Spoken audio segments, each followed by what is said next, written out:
व्यवसायी को खंडारे आक्रमण करी लुटिले सुना और रूपा। व्यवसायी को खंडारे आक्रमण करी लुटिले सुना और रूपा अलंकार एभली एक घटना देखा मिली नवरंगपुर जिला झरीगाँ ब्लॉक ढंडरा पंचायतर भीमागुड़ा ग्राम निकट में। युवक जनक हेले भीमागुड़ा ग्रामर चंदन कुमार सोनी।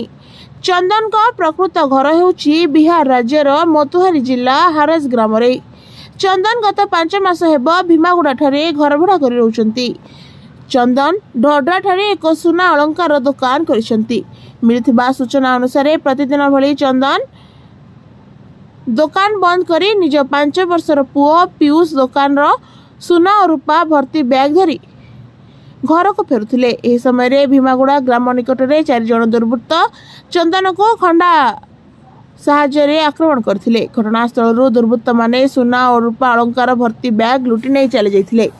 चंदन बैग रे 40 रु 45 ग्राम सुना और 3 किलो रूपा नहीं घर को फेरुथिले। चंदन को कहवा अनुसार समस्त सुना और रूपार अनुमानिक मूल्य 8 लाख रु कम हेबो। दुर्बृत्त माने खंडा साहाय्य चंदन को अंटा उपरे आक्रमण करथिले। स्थानीय लोके परिवार लोकों को खबर देथिले। परिवार लोके घटनास्थल में पहुंची चंदन को उद्धार करी एम्बुलेंस जोगे उमरकोट उपखंड स्वास्थ्य केन्द्र को आनिथिले। प्राथमिक चिकित्सा पर वर्तमान चंदन डाक्तरखाना रे चिकित्सित होउचंती। खबर पाई थाना अधिकारी डंबरू प्रधान डाक्तरखाना रे पहुंची तदंत चलाइछंती।